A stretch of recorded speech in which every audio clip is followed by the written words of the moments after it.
नमस्कार, आप देख रहे हैं देवभूमि समाचार और मैं आपके साथ रेणु प्रीति। हाजिर हूं उत्तराखंड की तमाम छोटी बड़ी खबरों के साथ, लेकिन सबसे पहले एक नजर हेडलाइंस पर। बद्रीनाथ मंदिर के कपाट खुले, उमड़ा भक्तों का सैलाब। अब तक 25 लाख तीर्थयात्रियों ने कराया पंजीकरण।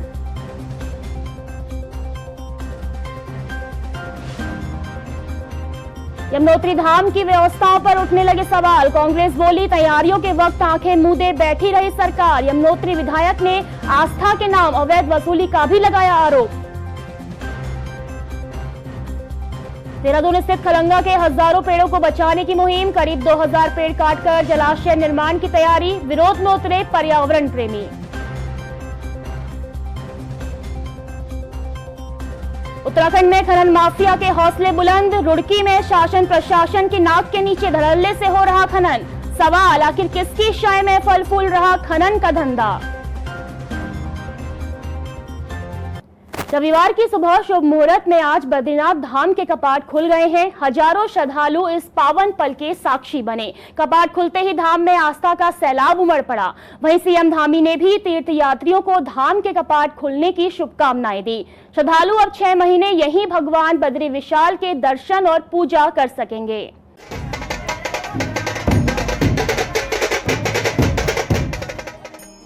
रविवार को बद्रीनाथ मंदिर के कपाट श्रद्धालुओं के लिए खोल दिए गए हैं। रविवार की सुबह 6 बजे विधि विधान और पारंपरिक तौर तरीकों से बद्रीनाथ मंदिर के कपाट ग्रीष्मकाल के लिए श्रद्धालुओं के लिए खोल दिए गए हैं। इस मौके पर बद्रीनाथ मंदिर को ऑर्किड और गेंदे के 15 क्विंटल फूलों से सजाया गया। बद्रीनाथ मंदिर के कपाट खुलने के मौके पर हजारों की संख्या में श्रद्धालुओं ने भगवान बद्री विशाल के धाम में अपनी हाजिरी दर्ज कराई है। सेना के बैंड की धुन और स्थानीय महिलाओं के मंगल गीतों ने पूरे माहौल को मानो भक्तिमय बना दिया। कपाट खुलते ही धाम में मानो आस्था का सैलाब उमड़ पड़ा। आस्था ऐसी कि हल्की बारिश के बावजूद भी श्रद्धालु अपने आराध्य के दर्शन के लिए डटे रहे। कपाट खुलने के मौके पर तकरीबन 10,000 श्रद्धालु धाम में पहुंच चुके थे। बद्रीनाथ मंदिर के कपाट खुलने के साथ ही अब राज्य के चारों धामों के कपाट खुल चुके हैं। यात्रा पड़ावों से लेकर धामों में तीर्थयात्रियों की खूब भीड़ उमड़ रही है। उत्तराखंड के 4 धामों की यात्रा उत्तरकाशी जिले में स्थित यमुनोत्री धाम से शुरू होती है, जो गंगोत्री और केदारनाथ होते हुए बद्रीनाथ धाम पहुंचती है। चारों धामों के कपाट खुलने के साथ ही तीर्थयात्रियों की संख्या में भी इजाफा होने लगा है।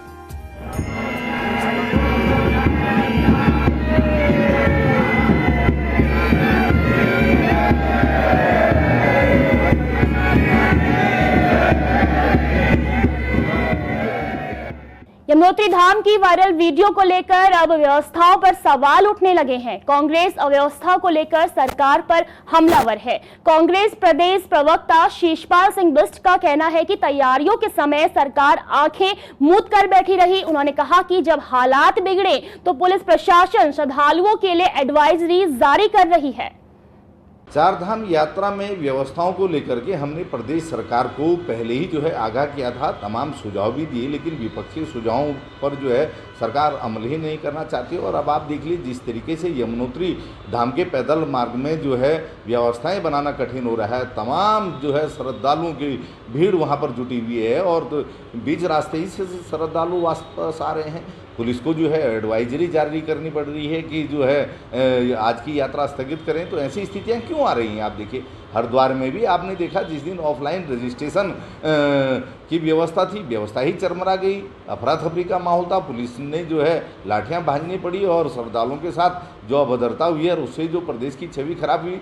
उधर यमुनोत्री से निर्दलीय विधायक संजय डोभाल ने जिला पंचायत पर अवैध वसूली का गंभीर आरोप लगाया है। उन्होंने कहा कि जिला पंचायत देश विदेश से आने वाले श्रद्धालुओं से इको टूरिज्म के नाम पर अवैध वसूली कर रहा है। संजय डोभाल ने कहा कि जिला पंचायत ने यमुनोत्री धाम आने वाले श्रद्धालुओं की सुख सुविधाओं के लिए कोई काम नहीं किया।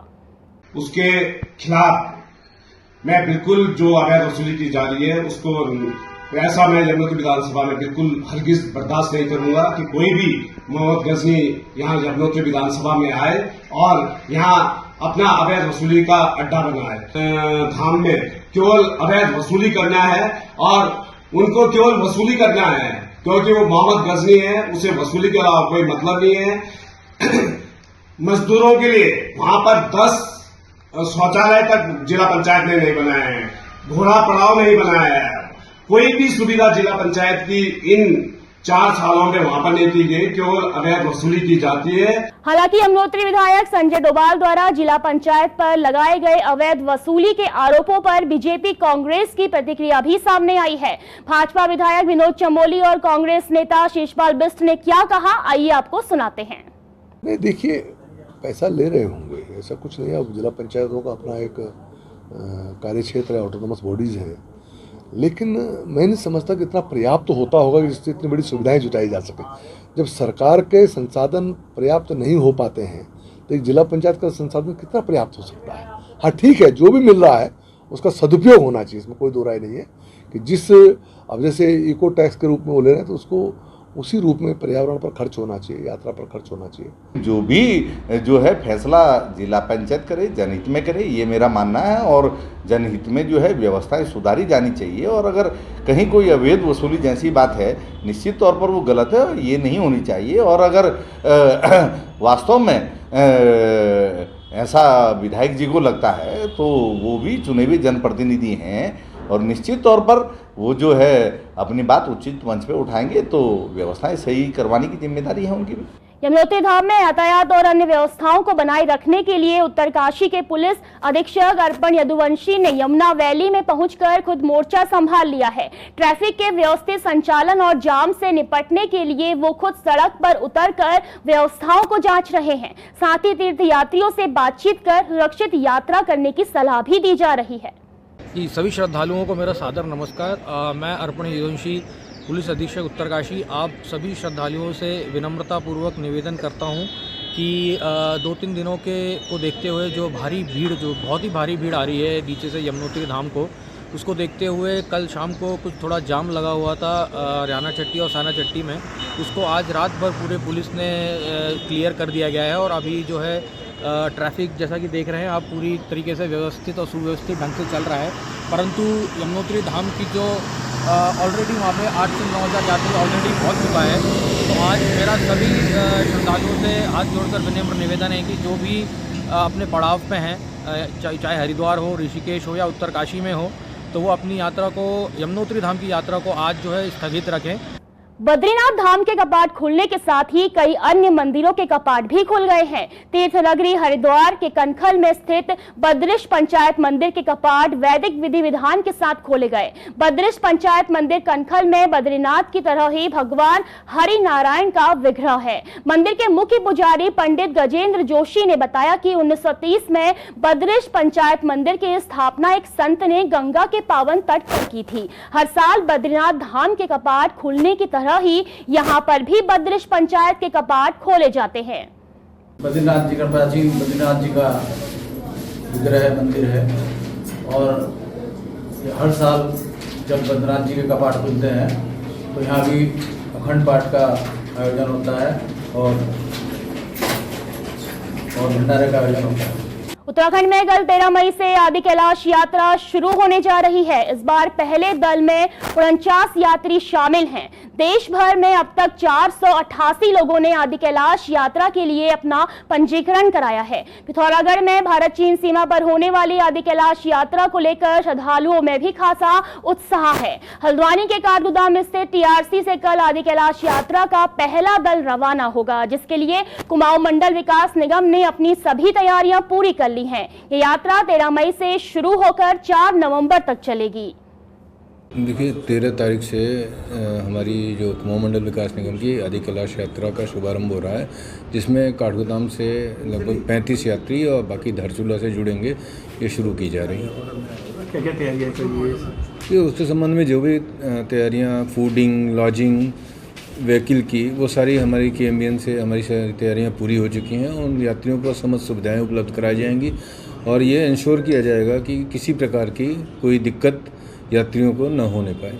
राजधानी देहरादून स्थित खलंगा में 2000 पेड़ों के कटान का मामला अब तूल पकड़ता नजर आ रहा है। इन पेड़ों को बचाने के लिए एक बार फिर से चिपको आंदोलन जैसी मुहिम शुरू हो चुकी है। स्थानीय लोग पेड़ कटान के विरोध में उतर आए हैं। क्या है ये पूरा मामला, चलिए इस रिपोर्ट में बताते हैं। देहरादून में शुरू हुआ एक और चिपको आंदोलन। हजारों पेड़ों को बचाने के लिए शुरू हुई मुहिम। खलंगा के जंगल बचाने के लिए शुरू हुआ आंदोलन। उत्तराखंड में एक और चिपको आंदोलन शुरू हो गया है। यह आंदोलन कहीं और नहीं बल्कि राजधानी देहरादून में ही शुरू हुआ है। यह आंदोलन देहरादून में खलंगा के जंगलों को बचाने के लिए शुरू किया गया है। दरअसल खलंगा में आरक्षित वन क्षेत्र में हजारों हरे भरे पेड़ों को काटने की तैयारी चल रही है। सरकार इस इलाके से होकर बहने वाली सौंग नदी के पानी को अपलिफ्ट करने के लिए यहां एक बड़ा रिजर्वायर बनाने की तैयारी कर रही है। इस रिजर्वायर को बनाने की योजना पिछली त्रिवेंद्र सरकार में बनाई गई थी। इस जलाशय को सौंग बांध से जोड़ा जाना है। इसके बनने के बाद देहरादून जिले के विभिन्न इलाकों में पेयजल की आपूर्ति की जानी है। इस परियोजना के लिए करीब 2000 पेड़ों को चिन्हित भी कर लिया गया है। लेकिन अब इस फैसले के विरोध में स्थानीय लोग काफी नाराज हैं। पेड़ों को बचाने के लिए मुहिम शुरू कर दी गई है। सर, ये जो प्रोटेस्ट है ये बेसिकली एक प्रोटेस्ट नहीं है, ये एक संज्ञान हम देना चाहते हैं। अधिकारीगण हैं और सचिव साहब हैं, मुख्यमंत्री जी हैं, धामी जी हैं, हम एक संज्ञान उन्हें देना चाहते हैं कि गांव वाले इस चीज़ को लेकर बहुत ज़्यादा नाराज़ है कि यहाँ पर जो पेड़ काटे जा रहे हैं ये सालों साल से ये पेड़ है, कई साल पुराने पेड़ है और इन पेड़ों के कटने से जो नीचे जो पानी की समस्या है वो बहुत ज़्यादा बढ़ जाएगी, क्योंकि ये जो पेड़ है यहाँ से एक धारा निकलती है, जो आपने देखा होगा एक नीचे धारा, पानी का धारा बोला जाता है, बहुत फेमस है। वहाँ बहुत कई दूर से लोग आते हैं पानी भरने, क्योंकि उसमें बोलते हैं औषधियाँ हैं, लोगों की बीमारियाँ ठीक होती हैं, ऐसा पानी है वो। तो वो यहीं से निकलता है और वो अगर सूख जाएगा तो आप देख सकेंगे कि यहाँ इस क्षेत्र में, रायपुर क्षेत्र में पानी की किल्लत ऑटोमेटिकली हो जाएगी। तो ये पानी से जो बोल रहे हैं कि हम रिजॉल्व कर रहे हैं पानी देहरादून में जाएगा, तो वो कहीं ना कहीं फेलियर है। मौके पर पहुंचे हमारे संवाददाता हिमांशु चौहान ने आंदोलन में शामिल लोगों से भी बातचीत की है। आइए सुनाते हैं उनका क्या कहना है। ये बहुत दुखद बात है, क्योंकि जब हम बरसात में देखते हैं कि देहरादून में पूरे हर जगह वाटर भर जाता है, तो हमें समझ में आता है कि यहाँ पे सहजारा रोड से इतने सारे पेड़ कट गए हैं और ये बहुत ही दुख की बात है। रिजर्व फॉरेस्ट कहा जाता था और यहाँ पर भी पेड़ चिन्हित हुए हैं। बहुत ही दुख की बात है। हिमालय पर्वतीय ये प्रदेश है, कितनी ज़्यादा ये संवेदनशील जगह है और ये भूकंप की चौथी और पांचवी जोन में आता है। मुझे लगता है ये हमें एकजुट होकर इस चीज़ के लिए आगे आना पड़ेगा और हम चाहते हैं कि यहाँ पे एक भी पेड़ पे कोई हाथ ना लगाए, कोई भी पेड़ ना काटा जाए। हम सब जानते हैं कि ये जो प्रोजेक्ट बन रहा है हम लोगों के लिए ही बन रहा है, हम इस बात को बहुत अच्छे से समझते हैं, पर हम चाहते हैं कोई अल्टरनेटिव सरकार इसके लिए ढूंढे, क्योंकि जहाँ पर इतना दोहन करना पड़े प्रकृति का, वो हमारे लिए हमारे आगे आने वाली जो जनरेशन है उसके लिए बहुत ही ख़राब है। किस तरीके से कि पहले तो वन जब काटे जाएंगे तो देखिए इतनी ग्लोबल वार्मिंग हो रही है तो उसका इफेक्ट तो पड़ेगा। ऑलरेडी हमने देखा है कि देहरादून में जो तापमान है वो पिछले 10-15 सालों में उसका स्तर कहाँ से कहाँ पहुँच गया है। अब जो ये रिसेंट गवर्नमेंट का ये जो प्लान बन रहा है कि वाटर ट्रीटमेंट प्लांट बनाएंगे यहाँ पे 2000 से ज़्यादा पेड़ काट के, तो वो थोड़ा हमारे गले के नीचे उतर नहीं रहा है ना। इससे हमें बहुत परेशानी है, क्योंकि हमारे लिए तो यही एक हमारा एक प्लस पॉइंट था यहाँ पे आने का। तो इसलिए हम लोग अपना रोष प्रदर्शित करने के लिए यहाँ पे आए हुए हैं, सारे इकट्ठा हुए हैं।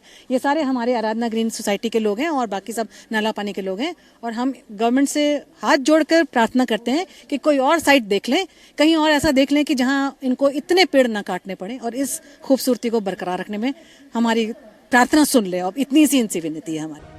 पिछले कुछ सालों में देहरादून में बड़े शहरीकरण के चलते जहां हरियाली कम हुई है, वहीं ऐसे रिजर्व फॉरेस्ट को काटने से देहरादून का प्राकृतिक संतुलन बिगड़ने की आशंका सभी को सता रही है। साथ ही ऐतिहासिक महत्व के इस जंगल को काटे जाने से इतिहास के एक अध्याय के हमेशा के लिए दफन हो जाने का भी डर सता रहा है।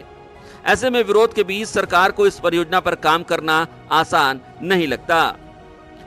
वहीं खलंगा पेड़ कटान मामले पर बीजेपी विधायक विनोद चमोली का कहना है कि पेयजल योजना को लेकर पेड़ों के कटान की बात सामने आई है। उनका भी मानना है कि प्राकृतिक के दोहन से बचना चाहिए। उन्होंने इस संबंध में अन्य विकल्प खोजने की बात अधिकारियों से करने का आश्वासन दिया। तो आखिर उसकी समाधान करना है। अगर उसका कोई विकल्प नहीं है तो फिर उसका समाधान ये है कि अगर वहाँ पर 9000 पेड़ कट रहे हैं तो कम से कम 25000 पेड़ लगे और उसकी व्यवस्था हम करें ताकि उसकी भरपाई की जा सके, तो उस पर भी ध्यान देना चाहिए।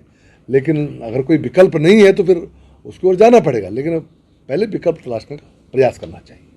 रुड़की के मंगलौर और झबरेड़ा में खनन माफिया बेखौफ होकर खनन कर रहे हैं, जिससे उपजाऊ जमीन बंजर बनती जा रही है। हालात तब ऐसे हैं जब प्रशासन खनन माफिया पर कार्रवाई का दावा करता है, लेकिन कार्रवाई के नाम वाहनों को पकड़कर खानापूर्ति हो रही है। देखिए रिपोर्ट। उत्तराखंड में बेखौफ है खनन माफिया।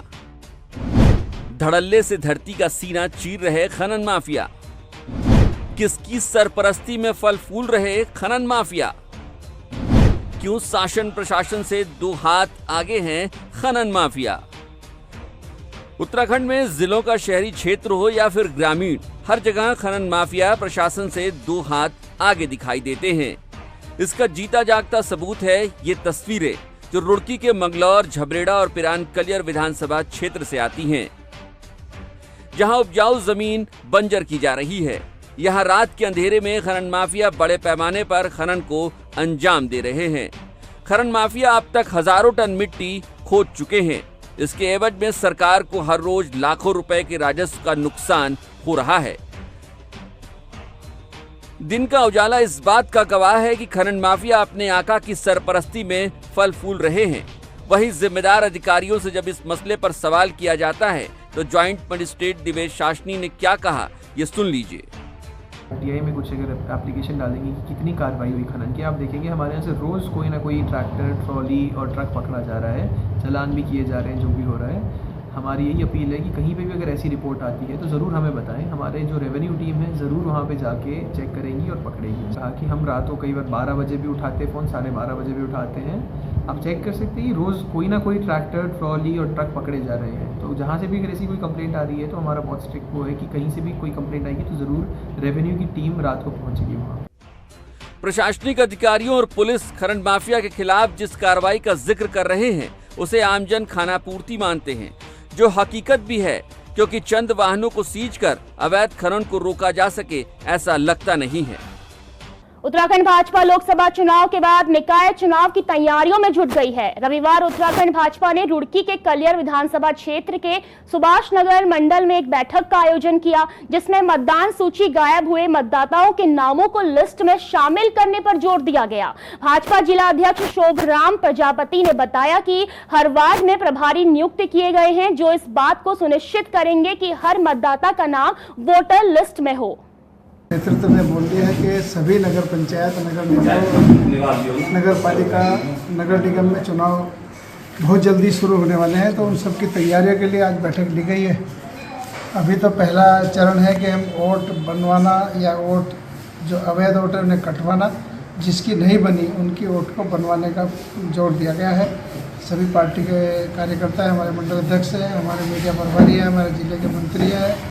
उधर टिहरी के कीर्तिनगर ब्लॉक के डांगधारी मोटर मार्ग के निर्माण कार्यों को लेकर स्थानीय लोगों ने सवाल उठाए। ग्रामीणों ने आरोप लगाया कि रोड निर्माण के दौरान गुणवत्ता का ख्याल नहीं रखा जा रहा है, जिससे सरकारी धन का दुरुपयोग हो रहा है। वहीं सड़क को दुरुस्त करने का काम कर रहे ठेकेदार ने कहा कि सड़क पूरे मानकों के आधार पर बनाई जा रही है। को लगा कि इसमें नियमों को ताक पर रखकर ये पेंटिंग की जा रही है, लेकिन जब लोगों ने यहाँ पर शिकायत की, अधिशासी अभियंता कीर्तिनगर यहाँ पर आए, लेकिन उसके बावजूद भी सड़क पर अनियमितता पाई जा रही है। और इससे लोगों का बड़ा आक्रोश है कि वास्तव में एक्शन के संज्ञान लेने के बावजूद भी सड़क पर नियमों को ताक पर रखा जा रहा है। ठेकेदार का रवैया बिल्कुल नकारात्मक है। पर जो पेंटिंग की जा रही है उससे पहले मिट्टी नहीं हटाई जा रही है, घास सैग जमी हुई तो घास के ही ऊपर पेंटिंग की जा रही है। उसके बाद ये पैर से ही पेंटिंग उखड़ रही है। हमारा जो पेंटिंग का सामान आ रहा है मलेथा में बन रहा है। अब यहाँ उसकी जो है टेम्परेचर पूरा है या नहीं है ये तो टेक्निकल लोग जानते हैं, लेकिन हम धरातल में देख रहे हैं कि जो पेंटिंग की जा रही है वो पूरी उखड़ रही है और इसमें गुणवत्ता का कोई ध्यान नहीं रखा गया। रोड पहले ढंग से साफ नहीं की जा रही, घास है तो घास के ऊपर डाल दी जा रही है। उधर लोहाघाट के घाट पनार एनएच मलबा आने से बंद होगा, जिसके बाद एनएच के दोनों तरफ बड़ी संख्या में यात्री फंस गए। हालांकि सूचना के मौके पर पहुंची प्रशासन की टीम ने मलबा हटाया, जिसके बाद यातायात सुचारू हुआ। बता दें कि पहाड़ों पर हल्की बारिश के चलते लैंडस्लाइड की खबरें मिल रही हैं। प्रदेश की खबरों में सिर्फ इतना ही। मुझे दीजिए इजाजत, नमस्कार। बद्रीनाथ मंदिर के कपाट खुले, उमड़ा भक्तों का सैलाब। अब तक 25 लाख तीर्थयात्रियों ने कराया पंजीकरण।